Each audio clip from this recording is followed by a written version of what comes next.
Hi hello welcome to post 360. నేను మీ మురళీ రాపల్లి. ఎన్ని చెప్పుకున్నా ఎంత ప్రయత్నించినా దేశవ్యాప్తంగా జరిగే అక్రమాలని దోపిడీలని ఆపలేకపోతూ ఉన్నారు. రీసెంట్ గా హైదరాబాద్ లో అయితే అత్యంత భయంకరంగా కలకలం సృష్టించినటువంటి ఒక కేసు. ఒక వ్యక్తి 2 గన్స్ పెట్టుకొని విచ్చలవిడిగా రోడ్లపైన ఎక్కడ పడితే అక్కడ తిరుగుతుంటే పోలీసులు ఇప్పటి వరకు ఏం చేస్తూ ఉన్నారనేది అర్థం కాని విషయం. ఎందుకంటే ఆ వ్యక్తి ఎవరైతే భక్తుల ప్రభాకర్ అనే వ్యక్తి ఉన్నాడో ఆయన 2 గన్స్ కొన్నాడు 6 లక్షలు పెట్టి.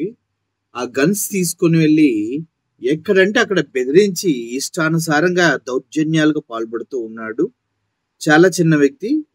తనకి సహకరించడానికి ఇంకో 2 ఫ్రెండ్స్ ఉన్నారు. రవి, అతని పేరు రవి అలియాస్ రాహుల్ అంటారు. ఇంకో అతని పేరు వచ్చేసి రంజిత్, ఇతను ఒక సాఫ్ట్వేర్ ఎంప్లాయీ.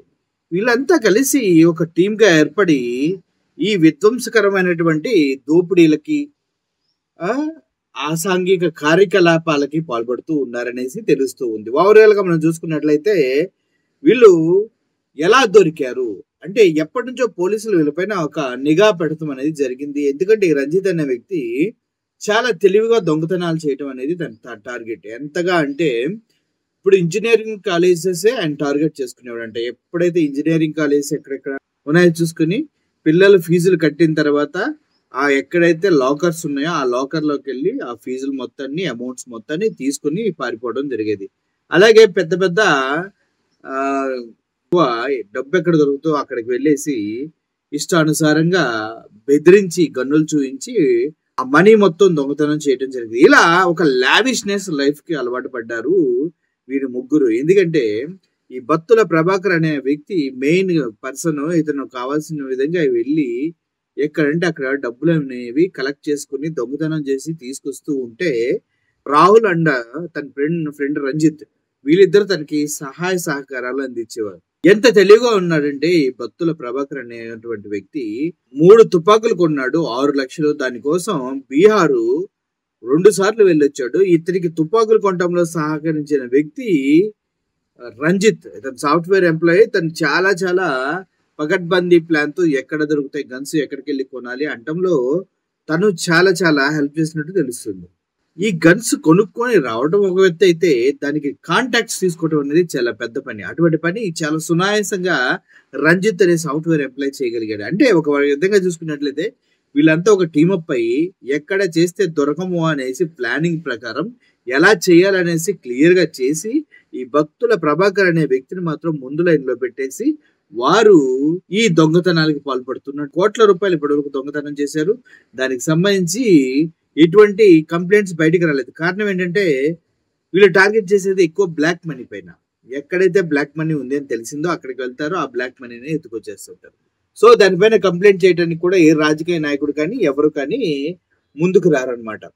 ఇటువంటి తెలివితో వీళ్ళు ముందుకు వెళ్తున్నారు. అయితే ఈ భక్తుల ప్రభాకర్ ఎంత తెలివిగా వెళ్ళవాడంటే బ్యాంక్ అకౌంట్స్ ఇతని పేరు మీద లేవు. వీళ్ళు చేస్తున్నటువంటి దొంగతనాలు డబ్బులు దాచుకోవడానికి వివిధ ప్రాంతాలను ఎక్కడైతే ఎన్నుకున్నారో ఆ ప్రాంతాల్లో ఎక్కడ కూడా భక్తుల ప్రభాకర్కి సంబంధించిన ఆనవాళ్ళు లేకుండా చేశారు. చివరికి ఈయన వాడే కారు అన్ని కూడా ఫ్రెండ్స్ పేరు మీదే కొన్నాడు అనమాట. అంత తెలివిగా ఉన్నారు. సో వీళ్ళు ఎంతగా బరితెగించారంటే వీళ్ళని పట్టుకోవడానికి పోలీసులు వెళ్తే కానిస్టేబుల్ గుండె పైన డైరెక్ట్ గా గన్ను పెట్టేసే సిచ్యువేషన్. అంటే నన్ను పట్టుకుంటావారా అని గుండెల పైన గన్ను పెడితే ఆ కానిస్టేబుల్ అది తప్పించుకోవడానికి చేతిని ఇమీడియట్ గా మెలతిప్పితే గుండెల్లోకి దూసుకు వెళ్లాల్సిన బుల్లెట్ కాల్లోకి దూసుకు వెళ్ళింది. సో ఒక విధంగా చెప్పాలంటే చంపడానికైనా సావడానికైనా సిద్ధపడే వీళ్ళు ఈ దొంగతనాలకు పాల్పడుతున్నారు. 6 లక్షలతో తుపాకులు కొన్నారంటే మామూలు విషయం కాదు. చాలా చాలా ప్లానింగ్ ప్రణాళికలు వెలుకున్నాయి. అయితే ఓవరాల్ గా చూసుకున్నట్లయితే ఇతను పట్టుకున్నప్పటికీ ఇతని అనుచరులు, ఇతని సహాయకులు రంజిత్, రవి అనే వాళ్ళు మాత్రం తప్పించుకొని తిరుగుతున్నారు. వారిని త్వరలో పట్టుకోవడానికి పోలీసులు బృందాలుగా విడిపోయి గాలిస్తూ ఉన్నట్టు తెలుస్తుంది. సో హైదరాబాద్ లోనే కాదు టోటల్ తెలుగు రాష్ట్రాల్లో గన్ కల్చర్ కానీ డ్రగ్ కల్చర్ కానీ బీభత్సంగా పెరుగుతుంది. తద్వారానే యువతకి జాబులు లేక ఇటువంటి రాంగ్ డైరెక్షన్ తీసుకుని వారు దొంగతనాలకి ఇలా డ్రగ్ పెడలర్స్ గా మారుతూ ఉన్నట్టుగా తెలుస్తుంది. సో ఇదంతా ఒక రకమైనటువంటి ఆశ, డబ్బు సంపాదించాలి, షార్ట్ కట్ లో ఎదగాలి, ఇటువంటి ఆశలు ఉన్న వల్ల ఇటువంటి తప్పుడు మార్గంలో ప్రయాణిస్తూ ఉంటారు. సో ఓవరాల్ గా ఇప్పుడైతే ఎప్పుడైనా తప్పు చేసిన వాడు దొరుకుతాడు, ఎలాగైనా పోలీసులు పట్టుకుంటారు అనే ఒక విషయాన్ని క్షుణ్ణంగా అర్థమవుతుంది. ఇది భక్తుల ప్రభాకర్ యొక్క స్టోరీ. ఇంకా ఇంకా ఎన్నెన్ని మోసాలు ఉన్నాయి, డబ్బు ఎక్కడెక్కడ దాచాడో దానికి సంబంధించిన వివరాలు పూర్తిగా చెప్పలేదు. ఒకవేళ చెప్పే అవకాశం ఉంది.